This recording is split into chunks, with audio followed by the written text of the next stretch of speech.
Okay, Ari, I need you to move to your right just a little. That's it. That's it. That's it. Wait. Okay. To your left just a little. Just a hair. That's it. Okay, there you go. I'm getting good at this. Okay. And we're up in two. Hey, everybody. Welcome to the Santita Jackson Show, AM 950 Radio, the voice of progressive Minnesota. It's a joy to be with you. Hello, everybody. You know it's the Christmas season, and I'm the Christmas girl. But the beauty of this moment is that so many religions have their moments at this time or have a moment at this time.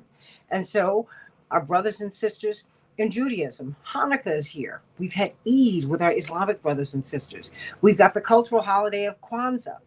And so I just want you to know that from my heart to yours, I pray that the spirit of Christmas settles on everyone. And I hope that we will take the time to learn about everybody else's traditions. That means so much because we all have something to learn and we all have something to teach if we learn it right. How about that, everybody? So let's get right to it. You know, I want you to go to Blue Sky. I am actually on there at santitajackson.bsky.social. I can't believe I'm on there. And I'm also on X at Santita J. Santita Jackson and Friends. I'm streaming there.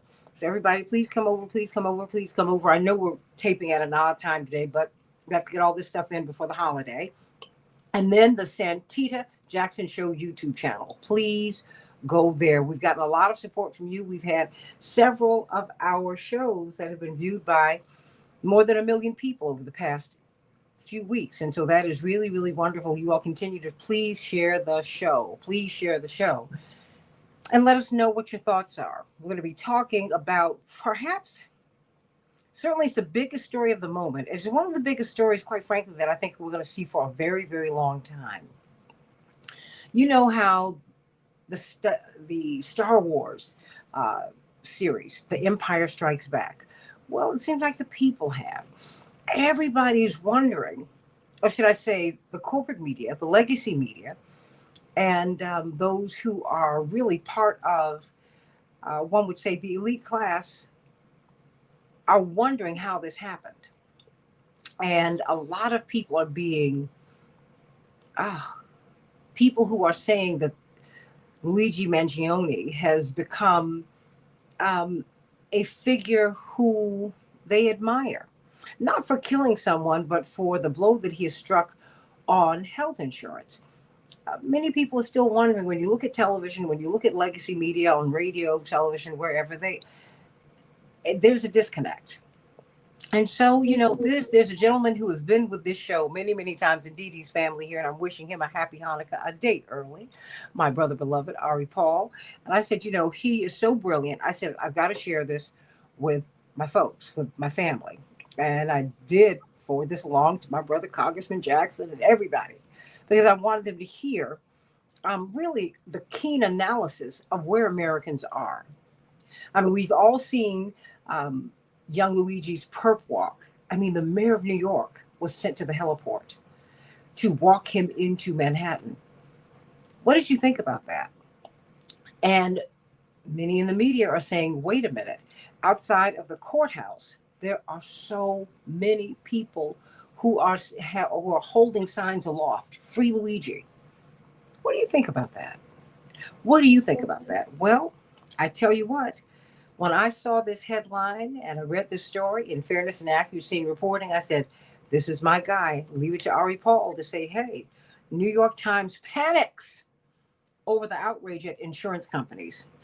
He begins, in the wake of the killing of United Healthcare CEO Brian Thompson and the arrest of alleged shooter Luigi Mangione, you wrote, about how Murdoch outlets like the Wall Street Journal and the New York Post, as well as Jeff Bezos's Washington Post, which is not considered to be a right-wing paper, everybody. They not only decried the widespread support for Mangione, but fought back against legitimate criticism of the health insurance industry. Now the New York Times is in full-scale panic mode. I'm going to stop there because I think they are in panic mode. Walk us back. What inspired you to write this article, and what do you mean that the New York Times are in full scale panic mode? Happy Hanukkah to you, my dear sister from another Mr. Carol Soskin from the hills of Beverly. That's my girl, sending her so much love. And Carol and CLS and Mike sending you all so much love. You tell us what you think. What do you think? Ari, what made you write this, and what are you seeing? First of all, thank you for having me on the show, and the best holiday wishes to you and to all your listener and to all the listeners out there right now. I think from the minute this incident was reported, I have to admit that this was pretty much the only thing anyone I knew talked about. And this was a heavy news week. This was the fall of Assad in Syria. We saw the French government collapse. There was an attempted coup in South Korea. This shooting was all anyone could talk about. It was all over the papers, and it was all of this outpouring of anger and frustration about that everyone has had with the insurance industry, that come from people who are not necessarily people of the same politics. I talk to people of all sorts of politics, people who don't have politics, and everyone kind of had this shared experience from the minute that this news of this shooting came into the public. What we saw with the New York Times is the initial reporting that the New York Times showed was sort of, a kind of all hands on deck crime reporting story, and the reaction to it that wasn't necessarily terribly offensive. But after Mangione's capture in Altoona, Pennsylvania, you saw a tremendous amount on the Times opinion page that was not only showing outrage towards the widespread sympathy towards the alleged suspect, towards the frustrations that people were airing about the sort of the memes, the jokes that people were sharing about this moment. This came from both its conservative columnists on the page. They gave editorial space to the CEO of United Health. So for some people, it's a little hard to understand. The CEO who was killed, Brian Thompson, he was the CEO of United Healthcare, which was a subsidiary of United Health. And so the CEO of United Health was given column space to simply basically kind of do crisis PR about how the industry needs to change, but without offering any kind of real solutions. And a number of op-eds in these columns to say the healthcare situation is not as bad as people think. People are throwing this out of proportion, that all systems have some kind of rationing of care, and that if people really want to have a problem with this system, they should get involved politically, but accept that single payer healthcare is something that is, far beyond something that the United States could adopt. So basically there was this condescending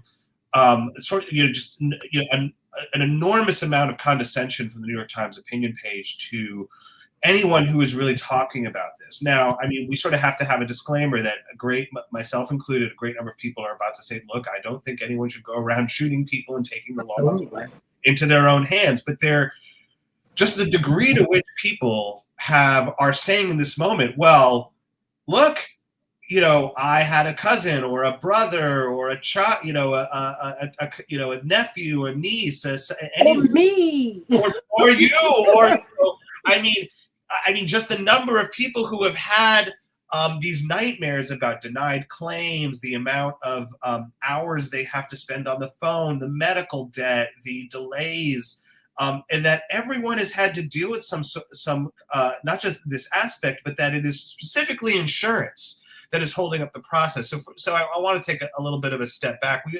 One of the points that at least one of the pieces of the Times made was, look, there's a number of reasons. There are a lot of problems in healthcare, and you can't just really pin it all on insurance. And there's some truth to that. The pharmaceutical companies and the hospitals are charging tremendous amounts for their services and products. However, we need hospitals and we need pharmaceutical manufacturers. Any society does.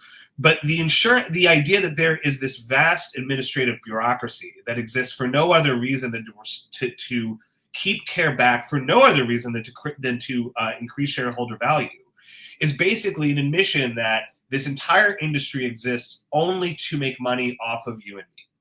And not just to make money off of you and me, but at our expense, so that we get less care, that we are shortchanged. And so this moment, again, that with Brian Thompson and Luigi, everyone has sort of had this outpouring about it. And the fact that places like the Washington Post, the Wall Street Journal, and the New York Times are all sort of in unison telling us that you've got to keep this to yourselves. You've got to realize, you've got to, accept that this problem isn't so bad. When, there are studies that show that we lag behind our peer nations in terms of healthcare, what we provide in healthcare, that a great, majority of the United States who are polled see tremendous problems in our healthcare system. That the Times in the Washington Post and the Wall Street Journal are just a part of this problem, telling us that who are you going to believe? Us or your own eyes. And I think this is only making Luigi a bigger kind of folk hero in this moment. They're definitely they're pouring gasoline on these flames. Well, what about? I mean, because look, he's looking at the death penalty now. I mean, murder, look, thou shalt not kill. Old or New Testament, whatever your scripture is, there's a prohibition against killing anyone. I don't care what your tradition is, Ari Paul. So we're not saying, no one is cheering the death of the killing of Brian Thompson. I mean, he had a wife and 2 sons and family. This is Christmas time. This is the holy season for Christians anyway. And even if he wasn't, it's culturally, it's that too. And so I can only imagine what his family and his loved ones are feeling. I can only imagine that. So my love and prayers go to them. That having been said, a lot of people, Ari, have been turned down for treatment, and they've been turned down for the proper medication. Or you can have this, but you can't have the prescribed medicine that your doctor gave you. You've got to take the generic. That helped to kill a friend of mine, Ari, some years ago, because she really needed the brand name because she had cancer, and it was something that she really she needed, this particular medicine. And by the time they gave it to her, she was already spiraling. Everybody's got this story. So I'm trying to find out what is going on here. Are we seeing a separation between the democracy and the corporatocracy? Because it just seems that the people and the corporate media are 180 degrees apart from one another. Or am I misreading this?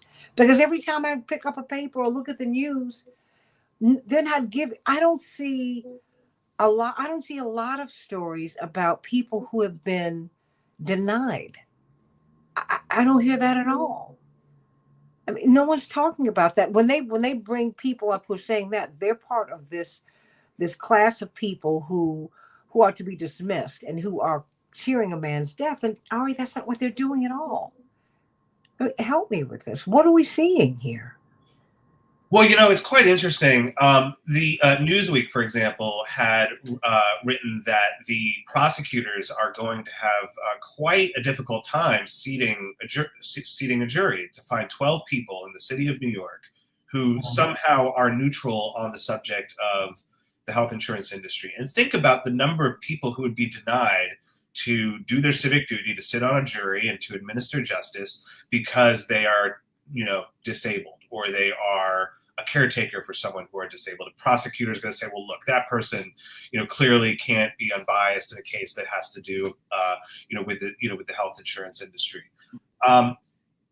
There is a tremendous amount. Yeah, I think you kind of hit the nail on the head that the media is over here and the people are over here. You've got a great number of people voicing their opinions on this, and there's not a real curiosity on the part of the media to understand why this is happening. I can understand how editors, and we say this in the piece that you quoted from, that it is understandable that perhaps an editor at the time sees this as distasteful and the memes are distasteful, but it is your job to understand the moment and to go out and ask questions regardless of your feelings. And that is not the way the Times has responded. It has sort of responded with you need to tone this down and keep it to yourself, and we're in a dangerous moment. But if people are using this incident with Brian Thompson to express their frustrations with the healthcare industry. In fact, it was the New York Post who was their editorial board is practically ready to pop champagne at Mangione's execution. They were the first to report that it was the health insurance industry that leaned on the Department of Justice to take this case federal. I mean, we have to really focus on the fact that Mangione, who entered a not guilty plea this morning in New York County Court, because he's being tried in two places. He's being tried in New York, where he would not face the death penalty because we don't have the death penalty in New York State, and that they leaned on that the health insurance industry leaned on the DOJ to make this a federal case specifically so that they could hang the death penalty over his head. Now, I have to sort of, I'm against the death penalty as a principle. I don't think the United States should have it at all. And it's interesting considering the news coming out of the Biden administration that he commuted almost all of everyone who was on federal death row right now. With terrorism being the exception. With terrorism being the exception, which is the point that I wanted to make, which is that by saying, look, if a jealous husband kills his wife's lover in a fit of rage, this is a pedestrian murder charge.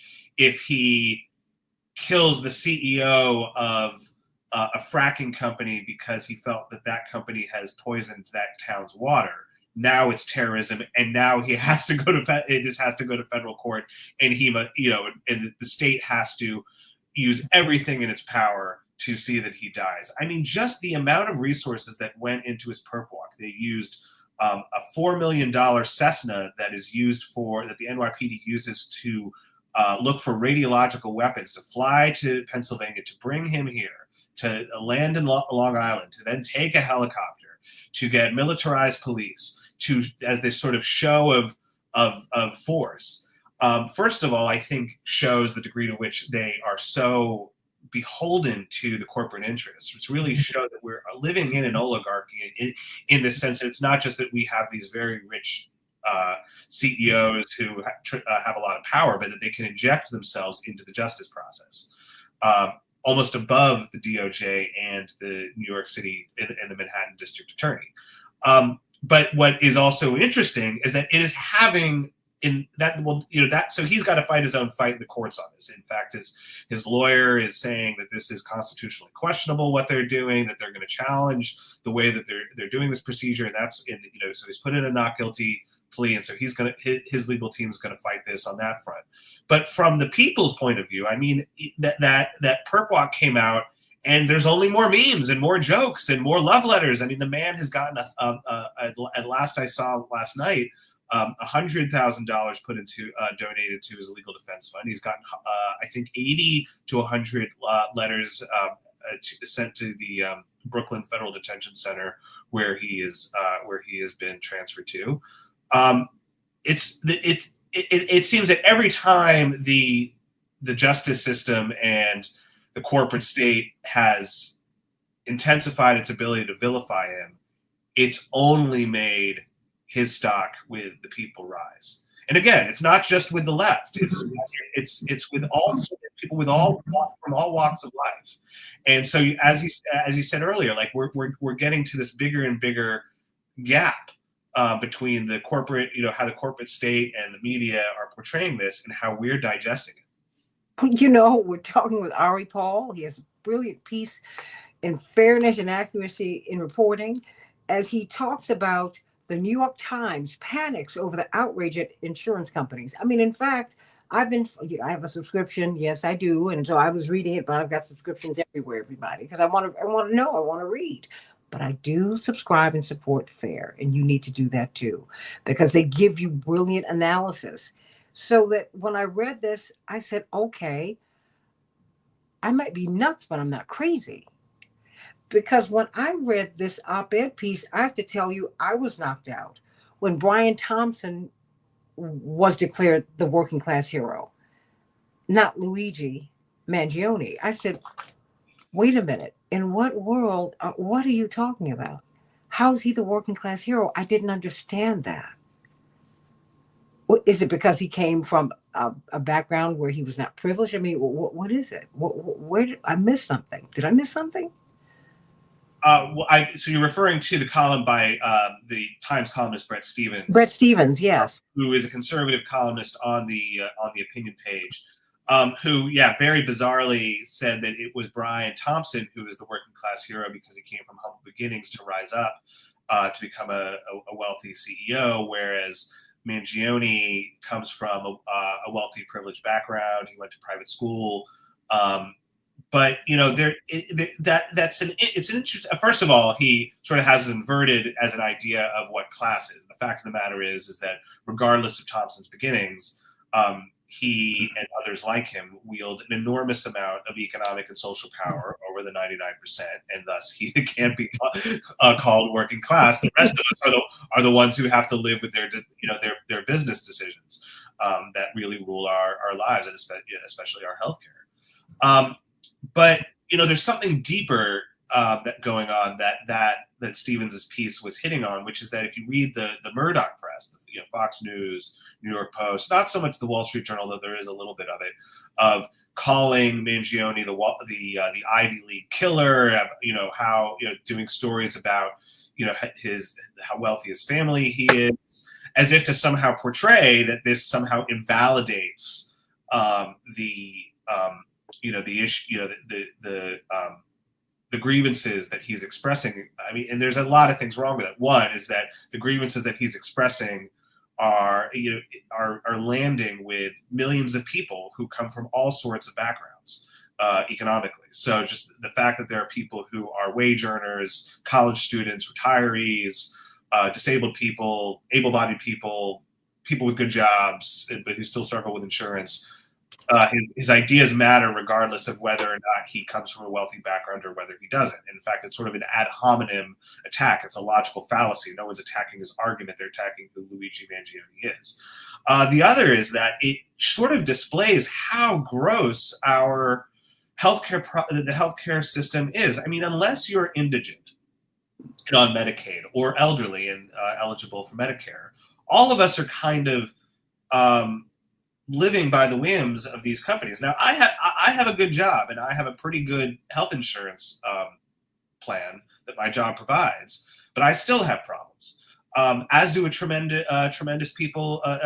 amount of other people who are in my position. So there are all these people who, maybe they were raised from a good family and they were able to go to a private college and go to a private school, but they come into the workforce and they still struggle with the rising cost of living, and they still struggle with the medical bills, and they're denied care and their delays in care. So just because he went to Penn or whatever doesn't mean that he can access any kind of health care in the world that he wants. There are lots and lots of people who are having these problems. So that criticism doesn't really land. It's an attempt to paint him as sort of he's this like rich kid who went nuts or is having a personal crisis and he's taking it out politically. No, that's not what's happening. And once again, I mean, sort of the absurdity of these claims just shows that this attempt to paint him as something other than who he is, an attempt to paint us as sort of spoiled children, your spoiled children who don't know how good you have it, is only making people angrier and is only making places like the New York Times and people like the governor of Pennsylvania and all these other politicians who are denouncing the outcry about this. It only makes them seem more out of touch. I mean, Ari Paul, fairness and accuracy in reporting. We're talking about the corporate, really, is the New York Times, but you would say the legacy media, and really the leaders of the corporate world are expressing outrage and shock and awe and surprise that someone had the nerve to do this, and that Americans, by and large, are supporting him. And again, it's not supporting the killing, but there's something in the air, Ari. When I heard that, because it was early in the morning, when I heard that this man had been shot and killed, I immediately said, it's healthcare. Immediately. Because it's almost as if, we were talking just before we came on the air that 2024 has been a year where everybody's got whiplash. I mean, it's just been the year that you could never, ever, ever, you couldn't have written this up. You can't make this up. And the fact is, the prime driver of bankruptcies in the United States, it's your healthcare costs. And it's amazing to me that these people are not reading the room. I mean, Ari, this is at a time when when Jeff Bezos would not allow the Washington Post to endorse Kamala Harris, they lost what, like at least 200,000 subscribers. They're not reading the room. I mean, what is going on here? What is this? Because it's like you all have got to know that people are in pain out here, and they're ignoring all of that, Ari.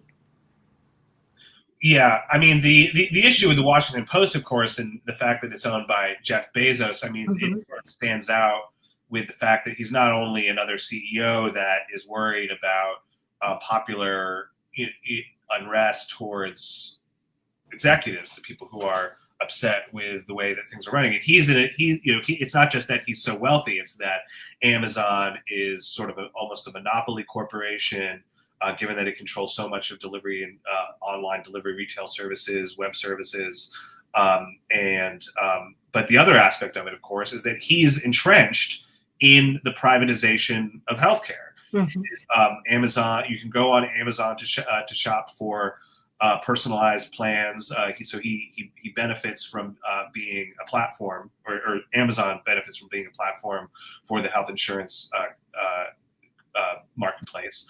And Amazon recently bought One Medical, a private clinic that provides sort of mainstream healthcare, doctor's visits, things like that. So, which of course many people go to and use these health insurance plans to access these services. So he's very much entrenched in the status quo of healthcare. So that if this led to a discussion that reignited talking about Medicare for all or a public option, or even in the state of New York, where we have a proposal for the New York Health Act that would enact single payer just for New York State. This is a huge blow to someone like Jeff Bezos. So the fact that he also owns a newspaper is convenient for him, so that he can use it as a bully pulpit against all this talk of, well, look, maybe going out and killing a CEO of a health insurance company isn't the right thing to do, but maybe we need to talk about reigniting the single payer plan or the public option or Medicare for all. He can't stand for something like that, and a great deal of the executive corporate class can't. I mean, there's another aspect of this that I want to put out there, which is that when people talk about Medicare for all, or they talk about single payer or universal coverage, the mainstream response to people is often, how are you going to pay for it? Like, isn't that going to be expensive? And study after study shows that this would actually save us money. That, in fact, I quoted a study earlier that we actually spend more on healthcare than other nations that are as wealthy and democratic, like ours, like European, Canadian systems. That we are spending more, so that Medicare for all would actually save us money. So it's not like the fear that people have that the corporate mainstream establishment has a Medicare for all isn't that it would cost money. I mean, we would just shift the premiums that we pay monthly to an increased Medicare costs, which a Medicare tax, which would actually put more money into the pockets of employers, because they're spending so much on these employee plans, and they could spend more on things like wages and hiring more people. It would actually be a great benefit for the greater economy. The problem is there are too many corporations with something to lose from a single payer plan. People like Brian Thompson and other CEOs would be out of a job. Shareholders would not be able to extract more money from our denied care. It's also a form of labor discipline. I mean, people can't. One reason why someone says, "Oh, you don't like your job? Why don't you just quit your job and go work for yourself?" Most people can't afford to do that, not because they need the paycheck, but because they need the health insurance. They get the health insurance from their job, which is how they cover themselves, cover their dependents and their children and their spouses. And that's why people can't, float from job to job or become independent artisans the same way they could in other systems. So it keeps workers cowed. That's really why the corporate class is so scared of this talk of shifting to a healthcare system that we could easily recreate, that we could easily create, and that already exists throughout most of the industrialized democratic world. Well, Ari, Paul, do you think now we're looking at a shift in the conversation? Um, do you think now people might become more open to? I've got several questions for you, but this one: do you think people are now are more open to a universal single payer system? Because the system we have does not work. I mean, what we have between the estimates are from 330 to 350 million people. Ari, we don't even have 1 million hospital beds. I mean, and we've got a system that all of us who have insurance, you have to pay into it. You have to. But fingers crossed, throw salt behind you. If they're going to meet your claim, Ari, is that fair? I mean, the idea of, are we shifting the conversation to people being more open to it? I mean, there are polls that show that the idea of any kind of single, a public option, something as simple as a public option, which would actually keep most of the privatized health insurance companies still in the marketplace and still being able to use their plans, but the addition of a public option so that everyone would be covered.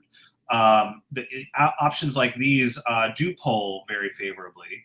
It often depends on how they're phrased. When someone says government run in a question, they tend to think less of it. But if it's offered as would you prefer universal health care, more people might say yes.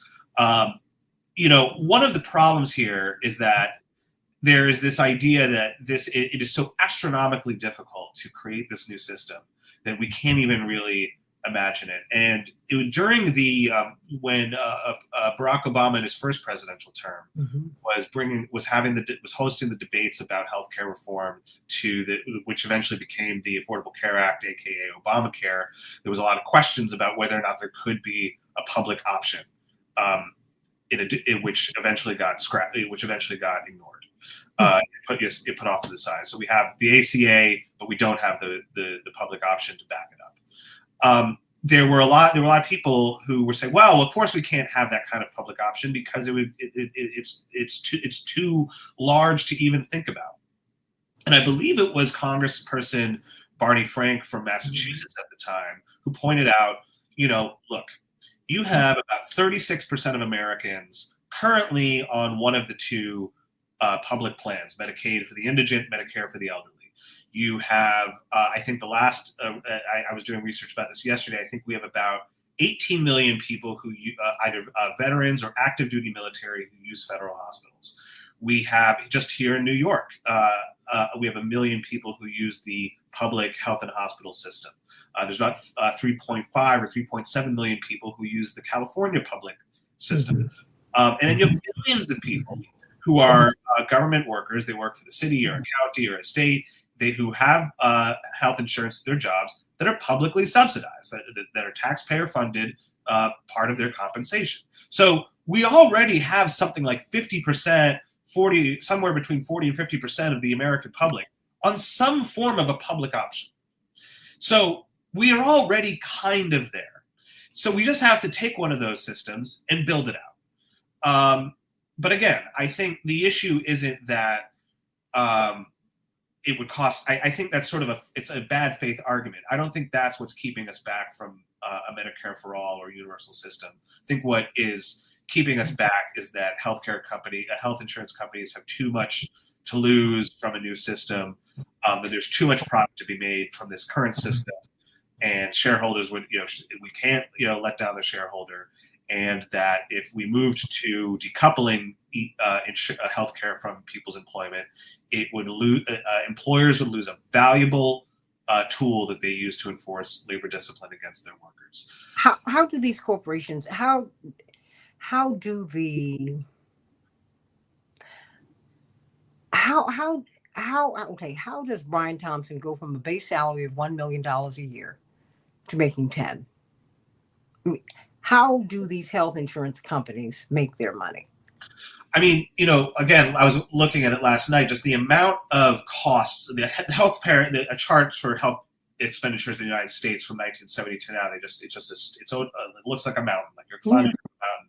These costs, the cost of drugs, the cost of procedures, just seeing a doctor, regular shots, inoculations, things like that. The cost of these things are going up and up. So there's a ton of money that go straight from the providers to the companies. When you actually get the care. And again, there is a good case to be made that the private health providers, they want to sell the most expensive options and give you, that they want you to have the name brand instead of the generic, and to have this procedure and that procedure so that they can charge more and the insurance company pays for it.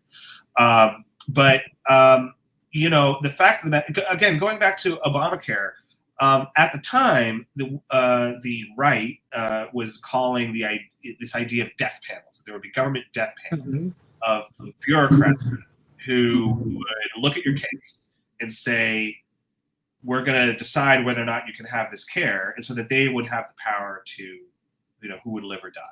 That government bureaucrats would be deciding this in a public plan. And what a great many people said at the time, and continue to say, is that we already have these death panels. They work for private healthcare companies who decide whether or not you're going to get this treatment or not. And the difference between a government plan and a private corporation that has to increase shareholder value, increase the compensation packages of its executives, including its CEO, is that a government bureaucrat, at least ostensibly, has to look out for our interests. They are, obviously we know how government works. There's a ton of corruption, but that a government agent still has the charge to look out for the person who's paying them, which is the taxpayer. Whereas with a health insurance company, the only way they can make money is by rationing the care, is by reducing the amount of care that people can have access to, by cutting people off, because that then, it's just a simple supply, revenue over cost. They have to reduce their costs, because if they keep spending out on healthcare, the cost will increase to the revenue and their profit is smaller. But they have a charge by virtue of their stakeholders and the need to retain executives to make that gap as high as it possibly can be. And that's why the answer can't just be, oh, we have to put some limits on the healthcare companies. We should be having a conversation that some things just can't be commodities. And one of those things is our healthcare. Because if it is, then we're just going to be seen not as patients, not as customers, not as health plans, as just, fodder to create more shareholder value. But Ari, that's what we are now.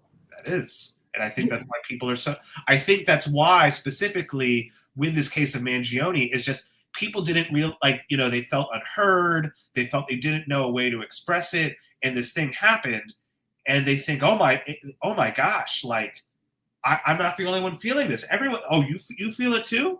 And so the more people talk about it, the less people feel alone. So you asked, are we in is this conversation changing? And it's, I don't have a lot of hope for Medicare for all of the next 4 years.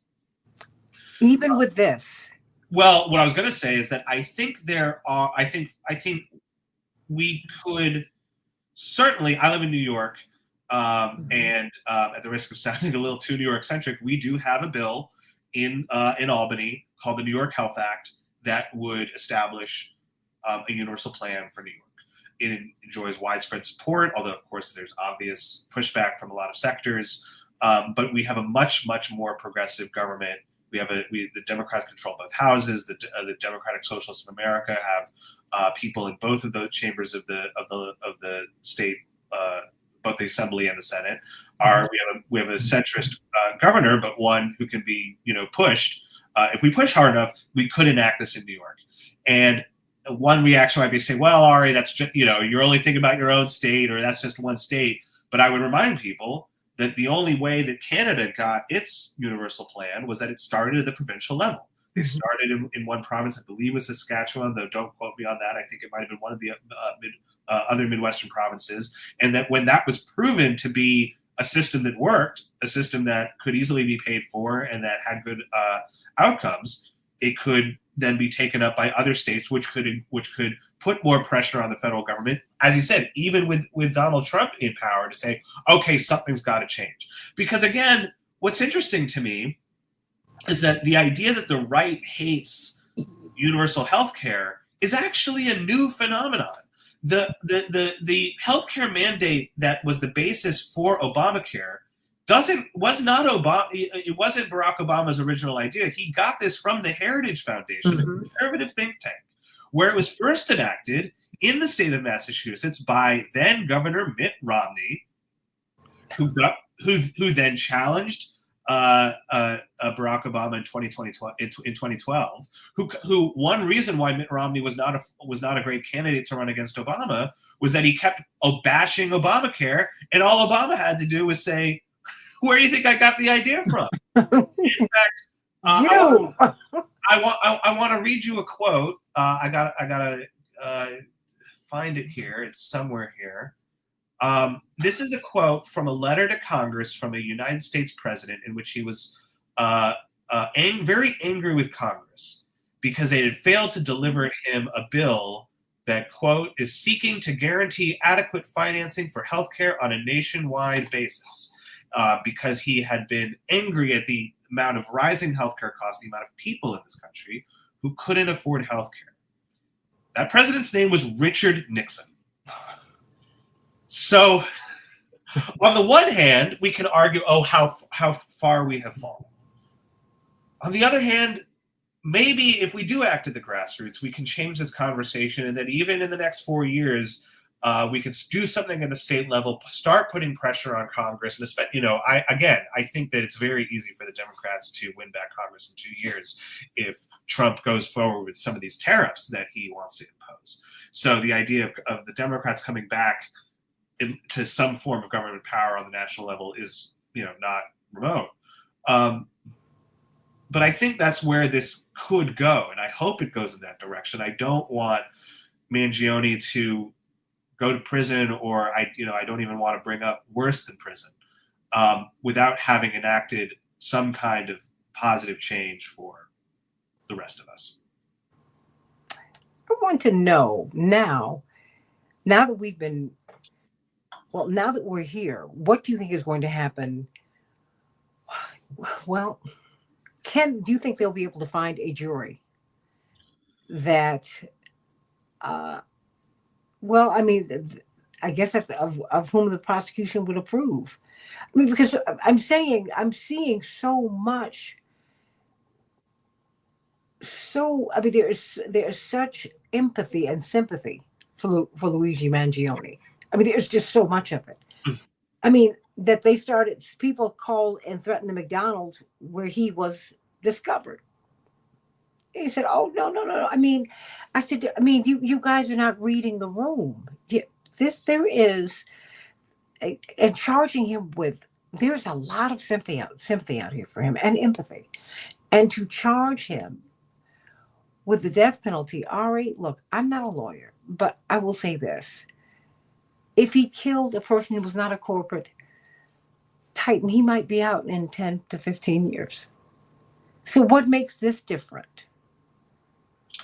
Well, according to, again, places like the New York Post are very interesting, because on the one hand, they can write an enormous amount of copy about how terrible Mangione is, and how terrible it is that people are publicly sympathizing with him, though they've done a tremendous amount of actually pretty good reporting about, like I said, how much the DOJ or the corporate execs from the insurance lobby had leaned on the DOJ to elevate this to the federal level, that this came from the highest levels of the DOJ of the Biden administration.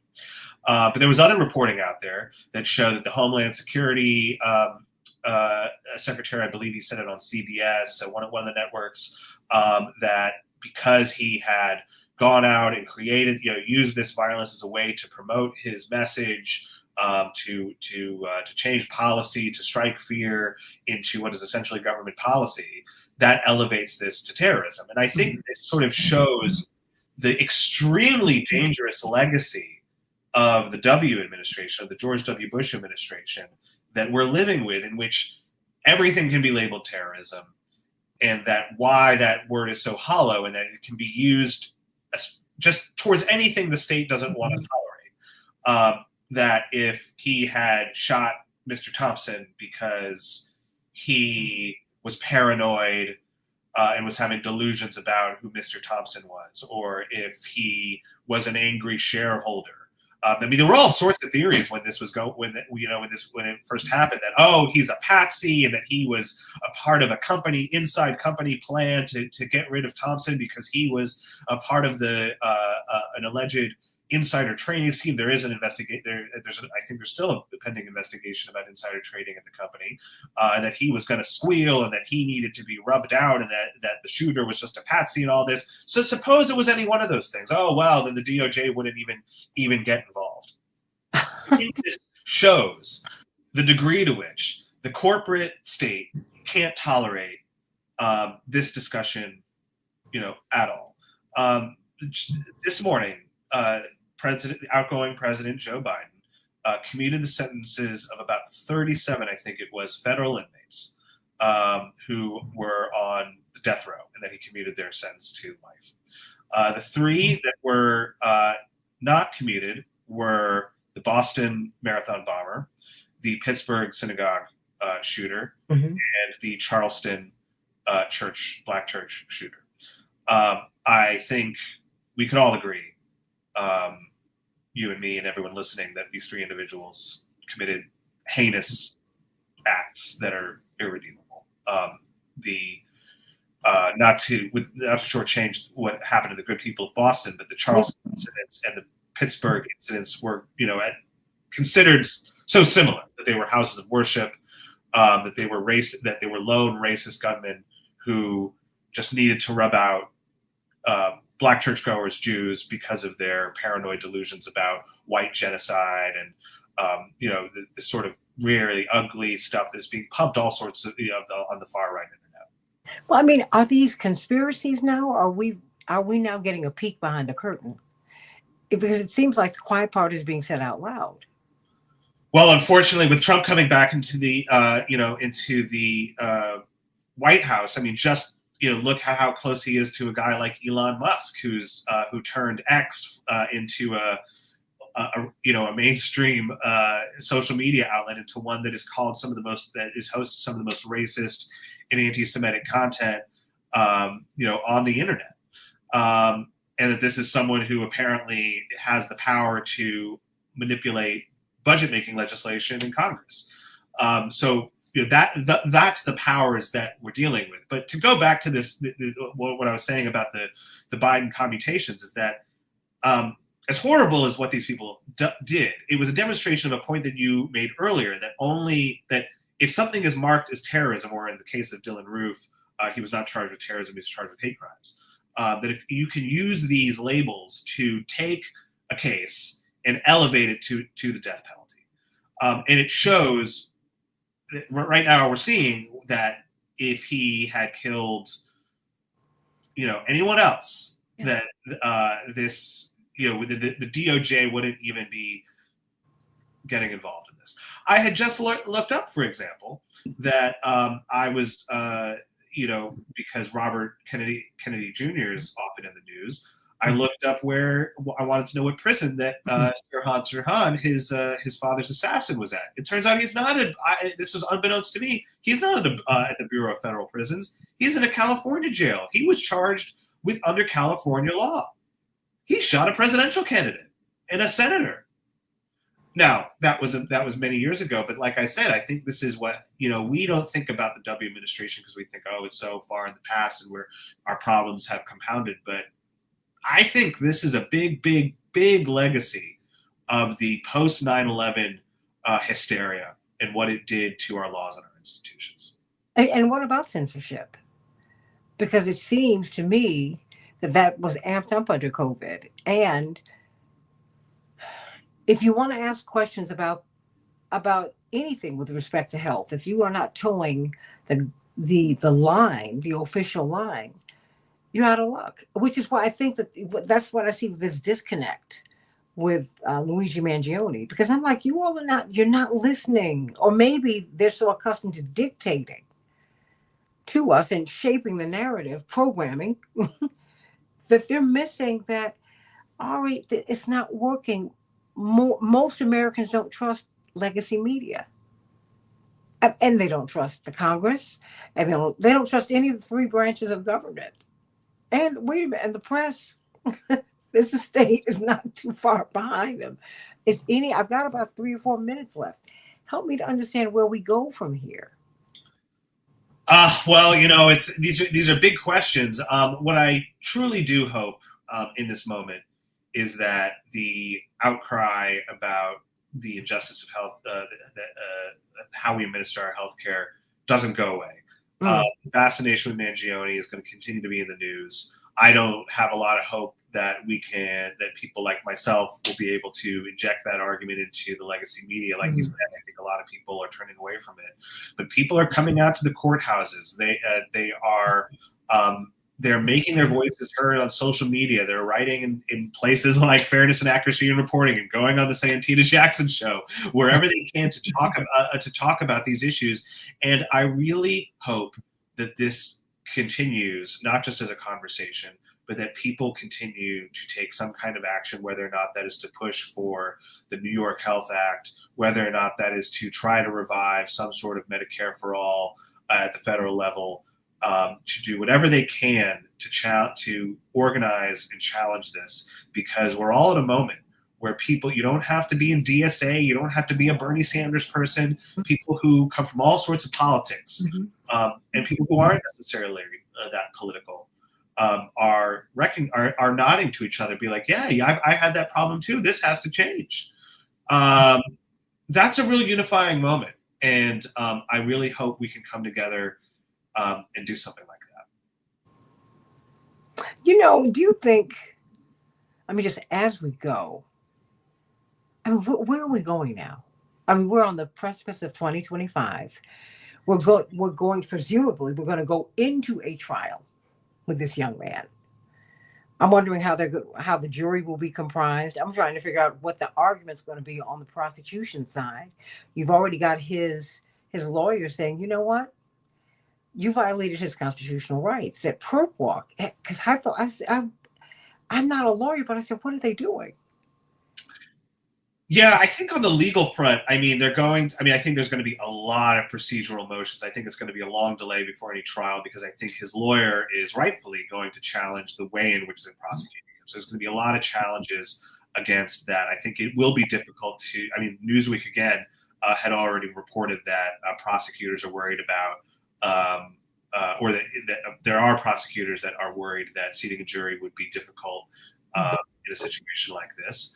And that a lot of people would be dismissed for just the virtue of being disabled or being elderly, or having a loved one who's sick and had a denied claim. And I think there is some worry on the part of the justice system that if you were to have a trial, that the prosecution would present the forensic evidence, they'd show the gun, they'd show the manifesto, but that this would allow either Mangione or anyone else to kind of use it as a soapbox to talk about how terrible the American healthcare system is.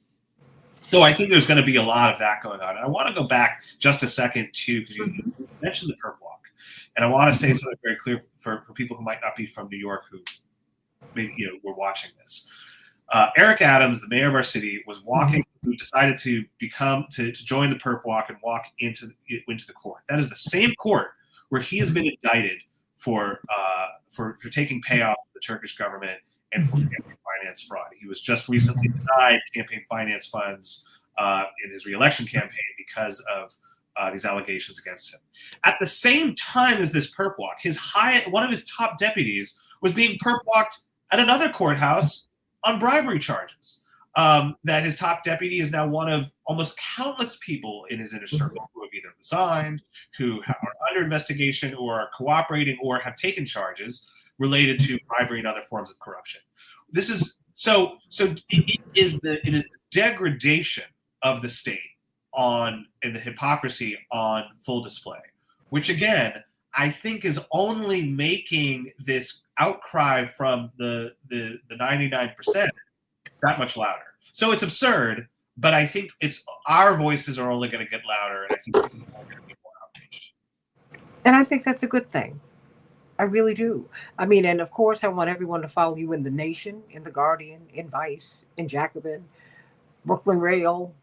My goodness, everywhere, everywhere. But you know what? I'm so glad that you always make the time to put us in, even in the midst of Hanukkah, as you're going into that with your family and just trying to get all of that together. But I thank you, and I certainly want you to know that I'm sending you and your family all of my love, and I wish you every happiness.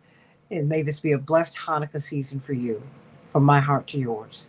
I really appreciate that, and the same to you and to your family and to all your listeners and everyone out there. I really appreciate having this time to talk about this, as he said, just during the holiday season. But there's no other place that I'd want to be here doing that than right here. Well, thank you so much. When I called you, you said, "Oh, I've been writing about this." I'm like, "Are you kidding?" I always look for you anyway. But I said, "Oh, you're making sense," because I think if we miss this moment, Ari Paul, I think it will be our tragedy, because Americans are unsettled about everything. It just seems like the republic is at an inflection point, and I don't want us to miss this. We've got to do something, because the more they press down on Luigi Mangione, the bigger he gets. Because you have a woman, a mother, who has been indicted $100,000 bail. Because what did she say? Oh yeah, she said something to her health insurance company. She doesn't even own a firearm, as far as I'm concerned, but she makes it, and all of a sudden deposed. Yeah. I was like, whoa, hold it. This is like crazy. Like crazy. So, everybody, let's watch this. Everybody watch it. And sending you so much love, Ari Paul. Happy Hanukkah to you, my dear brother. Thank you very much. Happy holidays to you. Sending you so much love. God bless.